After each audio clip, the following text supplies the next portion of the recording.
Mesdames et messieurs, l'unique génie derrière le système Harry, mon fils Brent. Les applaudissements étaient assourdissants. Je suis resté figé pendant que mon père, Edward, tendait le micro à mon frère, un accro au jeu incapable de coder la moindre ligne. Edward s'est penché vers moi, son sourire imperturbable, et m'a asséné le coup qui a effacé 10 ans de ma vie. Ne fais pas de scène, Mia, a-t-il murmuré, sa voix froide comme la glace. Tu n'es que la mécanicienne. Les mécaniciens n'ont pas de part dans l'entreprise. Maintenant, souris ou tu n'auras même pas d'indemnité de départ. Je n'ai pas crié. Je n'ai pas pleuré. J'ai plongé la main dans ma poche, j'ai sorti mon badge de sécurité et je l'ai posé délicatement sur la table en acajou. Il a produit un léger clic que personne n'a entendu par-dessus les acclamations. Puis, j'ai tourné les talons et je suis parti. Je suis passé devant les investisseurs, devant le champagne, et devant la technologie d'une valeur de 1,2 milliard de dollars qui, à leur insu, était sur le point de devenir de très, très cher presse-papier. Avant que je vous raconte ce qui arrive quand un mécanicien décide d'arrêter de réparer le moteur, laissez un commentaire. D'où me regardez-vous? Et est-ce que quelqu'un s'est déjà attribué le mérite du travail de votre vie? J'étais assise dans ma berline vieille de 10 ans, le moteur froid, écoutant la basse étouffée de la musique de la célébration qui martelait à travers le béton du garage. Je m'appelle Mia. J'ai 32 ans, et depuis une décennie, je suis un fantôme. À l'intérieur de ce bâtiment, il portait un toast à l'avenir d'Harry Medtech. Il célébrait les prothèses robotiques de classe 3 qui pouvaient permettre à un homme paralysé de courir un marathon. Mais il ne savait pas comment ces machines fonctionnaient réellement. Il ne savait pas que chaque ligne de code, chaque protocole de sécurité et chaque journal de conformité à la FDA portait mon empreinte numérique. Mon frère Brent, l'architecte, ne savait même pas épeler le mot « conformité ». C'était un accro au jeu qui traitait les comptes de l'entreprise comme son casino personnel. J'ai passé la vingtaine à réparer ses erreurs. Je travaillais 18 heures par jour à corriger ses fautes, à couvrir ses traces et à m'assurer que notre technologie ne tue personne accidentellement. Je signais chaque registre de sécurité car Brent n'avait pas la licence. J'étais le filet de sécurité qui le rattrapait à chaque fois qu'il tombait. Vous vous demandez peut-être pourquoi je suis resté. Pourquoi les ai-je laissés m'utiliser pendant 10 ans? C'est une question que je me posais chaque fois que je rentrais seul à la maison pendant qu'ils partaient en vacances que j'avais payées. La vérité n'est pas simple. C'est ce que les psychologues appellent le piège de la cruauté normalisée. Mon père, Edward, ne m'a pas brisé en un jour. Il m'a érodé lentement, méthodiquement, depuis que j'étais enfant. Il m'a appris que l'amour était conditionnel. Il m'a appris que ma valeur n'était pas intrinsèque. Elle était fonctionnelle. Je n'avais de la valeur que lorsque j'étais utile. Je me souviens, quand j'avais 12 ans, j'ai gagné le concours de sciences de l'État. Je suis rentré en courant à la maison, éclatant de fierté, tenant le ruban bleu. Edward ne l'a même pas regardé. Il a juste montré Brent, qui pleurait à cause d'une voiture jouet cassée. Répare-la, Mia, avait-il dit. Ton frère est la statue. Tu es le piédestal. Sans toi, il tombe. Alors ne t'avise même pas de bouger. C'était la leçon. Je n'étais pas l'œuvre d'art. J'étais la structure de soutien. Je n'étais pas l'étoile. J'étais la gravité qui empêchait leur monde de partir en vrille. Ils m'ont formé à être invisible. Ils m'ont formé à croire qu'être la bonne fille signifiait me mettre le feu pour les garder au chaud. Ils pensaient que cette formation durerait éternellement. Ils pensaient que je disparaîtrais en silence, parce que c'est ce que font les piédestaux. Ils restent immobiles pendant que la statue reçoit la gloire. Mais ils ont oublié une chose. Si vous enlevez le piédestal, la statue n'a pas seulement l'air moins impressionnante. Elle s'écrase au sol et se brise en 1 million de morceaux. J'ai regardé mes mains. C'étaient les mains qui avaient écrit le code. C'étaient les mains qui avaient assuré la sécurité de milliers de patients. Et c'étaient les mains qui détenaient l'unique clé du royaume. Mon téléphone a vrombi sur mes genoux. L'écran s'est allumé avec une notification que j'avais reçue chaque jour, pendant 3600 jours. C'était l'heure. La vibration contre ma cuisse était une sensation que je connaissais mieux que mon propre battement de cœur.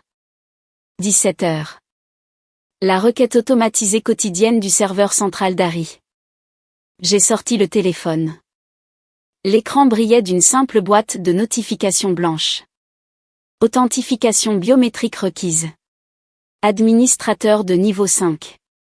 Autorisation des opérations quotidiennes. Pendant 10 ans, j'avais appuyé sur le bouton vert « Accepter » sans réfléchir. Je l'appuyais le matin de Noël pendant que ma famille ouvrait des cadeaux sans moi. Je l'appuyais pendant la réception de mariage de ma meilleure amie, cachée dans les toilettes. Je l'appuyais quand j'avais la grippe, pendant des rendez-vous galants, et pendant que j'enterrais ma grand-mère. Ce bouton était la laisse qui maintenait le chien à $1 milliard sur le droit chemin. Edward pensait m'avoir dépouillé de mon pouvoir en me prenant mon badge de sécurité en plastique. Il pensait que me licencier signifiait que j'étais parti. Il avait oublié qu'il n'avait pas seulement construit une entreprise. Il avait bâti un royaume d'appareils médicaux de classe 3 qui nécessitait un monarque certifié pour fonctionner. Et il venait d'exiler la reine. J'ai calé ma tablette sur le volant. L'entreprise diffusait l'événement en direct pour les marchés mondiaux.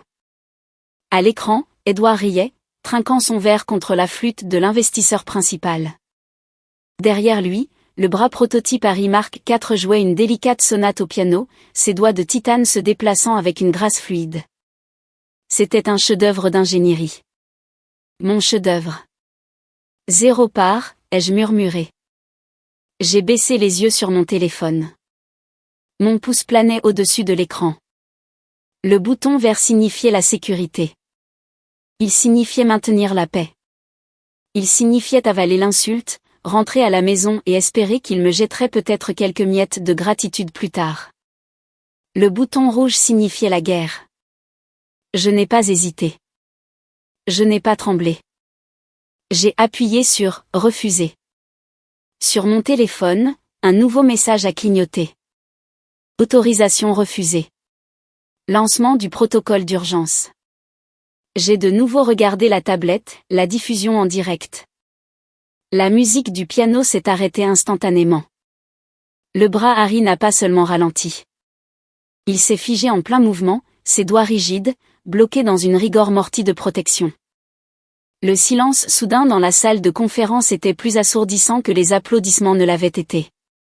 Edward a froncé les sourcils, tapotant à nouveau son verre, pensant que c'était une pause dans le programme.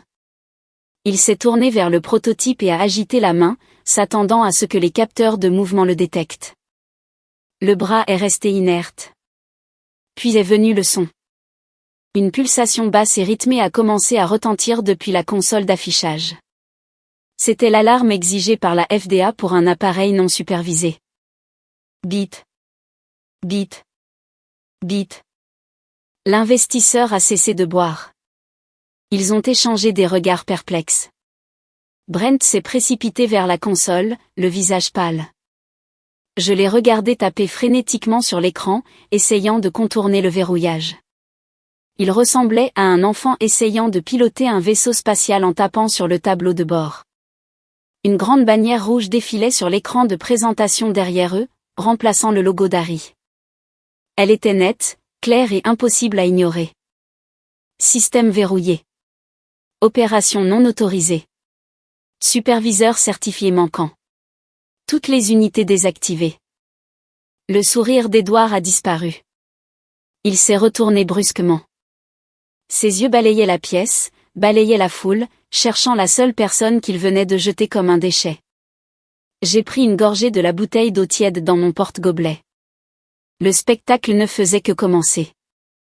Le silence dans ma voiture a été brisé par la sonnerie que j'avais attribuée à mon père.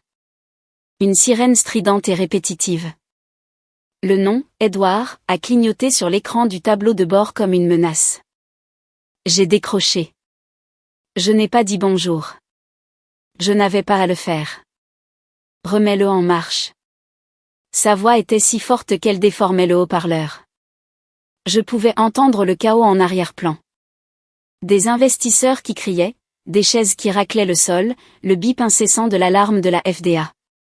Remets-le en marche tout de suite, Mia. Je sais que c'est toi.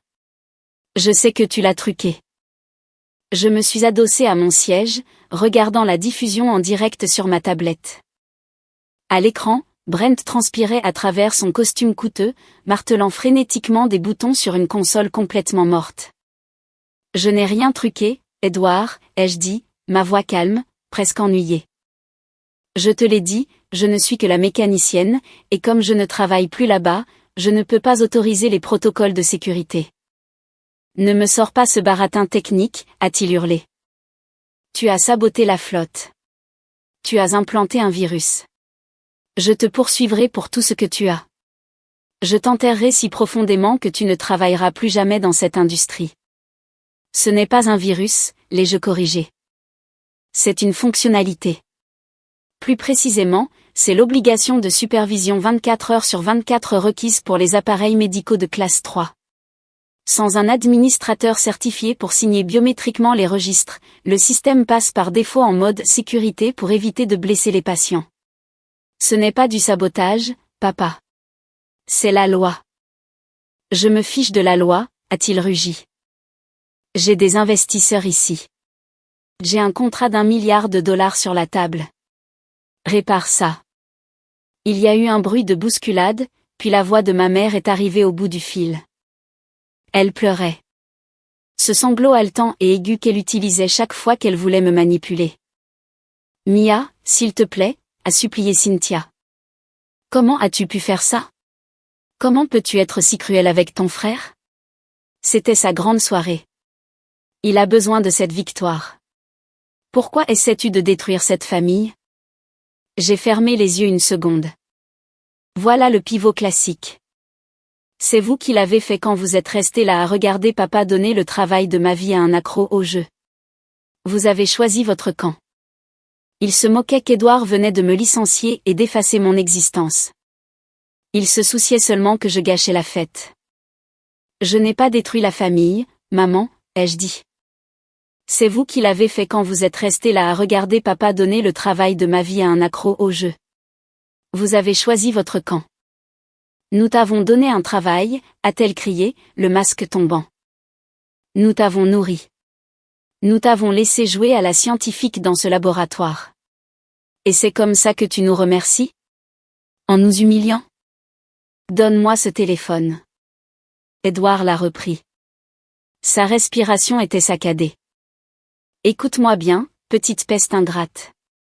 Je veux le code de déblocage tout de suite.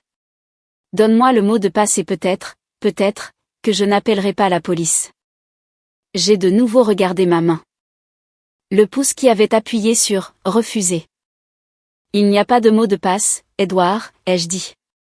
C'est une clé biométrique. Elle scannait le schéma vasculaire unique de l'empreinte de pouce d'un ingénieur certifié. Plus précisément, mon empreinte de pouce. Alors reviens ici, a-t-il exigé. Entre ici et déverrouille-le. Je ne peux pas faire ça, ai-je dit. Et pourquoi diable? Parce que tu m'as licencié, ai-je répondu. Et comme tu l'as si clairement souligné, les mécaniciens n'ont pas de part. Donc, à moins que tu ne prévoies de me céder 50% de l'entreprise dans les 5 prochaines minutes, mon pouce reste avec moi. Tu ne peux pas faire ça, a-t-il balbutié, la réalité le frappant enfin.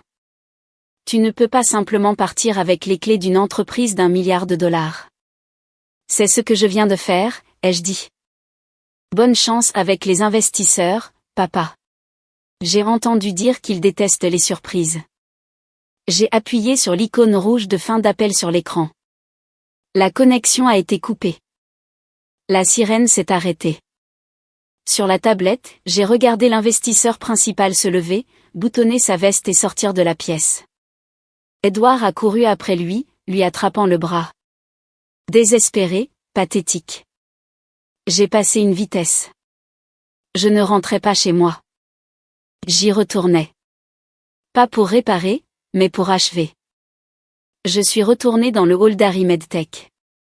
Le gardien de sécurité, le vieux monsieur Henderson, ne pouvait pas me regarder dans les yeux. Il m'a simplement fait passer le tourniquet d'une main tremblante. J'ai pris l'ascenseur jusqu'à l'étage du Penthouse. Je m'attendais à des avocats. Je m'attendais à une offre de règlement.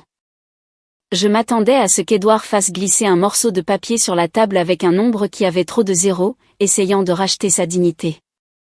J'étais naïve. J'ai oublié que lorsqu'on accule un narcissique, il ne négocie pas. Il anéantit. Les portes de la salle de conférence étaient ouvertes. L'atmosphère à l'intérieur était lourde, suffocante. Les investisseurs étaient toujours là, assis dans un silence tendu. Brent était adossé au mur, faisant défiler son téléphone, l'air de s'ennuyer. Edouard se tenait au bout de la table. Il ne transpirait plus. Il ne criait plus. Il ajustait ses boutons de manchette, l'air calme. Trop calme. Je suis là, ai-je dit en entrant dans la pièce. Parlons des parts qui m'ont été refusées. Edouard a levé les yeux. Il n'a pas souri. Il m'a regardé avec une performance d'une tristesse si profonde que, pendant une seconde, j'ai presque cru à son jeu. Je suis désolé, Mia, a-t-il dit doucement. Je ne voulais vraiment pas que ça se termine comme ça. Se termine comment? Comme ça. Il a fait un signe de tête vers la porte latérale. Elle s'est ouverte violemment. 4 hommes en coupe-vent ont fait irruption. Ils ne ressemblaient pas à des avocats d'affaires. Ils se déplaçaient avec la précision agressive des forces de l'ordre. Sur le dos de leur veste, en lettres jaunes et grasses, FBI. Mon sang s'est glacé. Mi avance, a aboyé l'agent principal, traversant la pièce en 3 enjambées. Les mains où je peux les voir. Qu'est-ce que c'est que ça, ai-je demandé en reculant. Je n'ai rien fait. Nous avons une déclaration sous serment du PDG d'Ari Medtech alléguant un espionnage industriel, une fraude électronique et le déploiement d'un rançongiciel malveillant, a déclaré l'agent. Il m'a attrapé le poignet, me faisant pivoter. J'ai regardé Edouard. Il secouait la tête, jouant à la perfection le rôle du père dévasté. Il tenait un épais dossier en manille. Elle a truqué le système, a dit Edouard aux agents, sa voix tremblant d'une fausse émotion. Nous avons les registres. Elle a implanté un virus pour prendre l'entreprise en otage. Elle a exigé 50% des actions pour le déverrouiller. C'est de l'extorsion. L'acier froid des menottes s'est refermé sur mes poignets. Le son a résonné dans la pièce silencieuse. Je suis resté là, physiquement entravé, pendant que les gens que j'avais servis pendant une décennie me regardaient. L'investisseur principal m'a regardé avec un dégoût pur. Pour eux, je n'étais plus l'architecte. J'étais juste une ex-employée amère et instable qui essayait de brûler le bâtiment. Je n'ai pas implanté de virus, ai-je dit, ma voix tremblant malgré mes efforts. C'est un protocole de sécurité. Vérifiez le code. Gardez ça pour le juge, a dit l'agent en resserrant les menottes. Brent s'est décollé du mur. Il s'est approché de moi, souriant.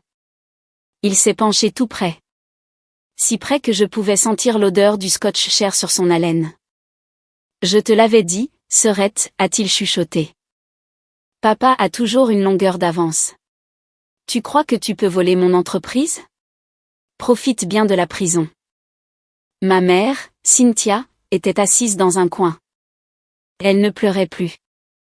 Elle regardait le sol, refusant d'être témoin du monstre qu'ils avaient créé. Edouard, ai-je dit, regardant directement mon père. Tu sais que c'est un mensonge. Tu sais que je ne l'ai pas truqué. Nous avons essayé de t'aider, Mia, a dit Edouard à voix haute, jouant pour les agents. Nous t'avons donné un travail. Nous t'avons donné un but, et tu nous as trahis. L'agent m'a poussé en avant. Allons-y. Alors qu'il me menait vers la porte, mon esprit tournait à toute vitesse. Ils avaient planifié cela. Ils savaient qu'ils ne pouvaient pas me battre techniquement, alors ils ont décidé de m'enterrer légalement. Ils m'ont piégé. Ils ont transformé mes propres mesures de sécurité en une arme. J'ai regardé les prototypes, toujours figés, toujours clignotant en rouge. Edouard pensait que m'arrêter résolvait son problème. Il pensait que si j'étais dans une cellule, il pourrait me forcer à lui donner les clés. Il n'avait pas réalisé qu'en me mettant les menottes, il ne m'avait pas seulement piégé. Il venait de tomber tout droit dans un piège fédéral dont il ignorait même l'existence. L'agent m'allumait droit, mais j'ai gardé les yeux sur le message clignotant derrière Edward. Verrouillage système. Protocole FDA 21 à 11. Edward rayonnait de victoire. Il avait pris mon travail, m'avait effacé de l'entreprise, et prévoyait maintenant de me mettre en prison pour finir le travail. Mais il avait oublié l'investisseur principal. Attendez, a dit l'investisseur en montrant l'écran. Ce code d'erreur n'est pas un virus. C'est une conformité fédérale. J'ai dit à l'agent de chercher 21 CFR par 11. Quand il a vérifié, la vérité s'est dévoilée rapidement. Me retirer, la seule superviseur réglementaire certifiée, avait entraîné la fermeture de l'installation par la loi et avait révélé que l'entreprise opérait illégalement, un crime fédéral. Je lui ai dit d'examiner les registres. Ce n'était pas des piratages.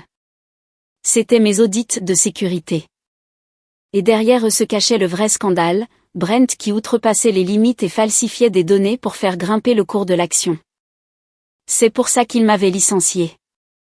L'investisseur a vu les preuves et a explosé. Un investissement d'1 milliard de dollars avait été construit sur la fraude.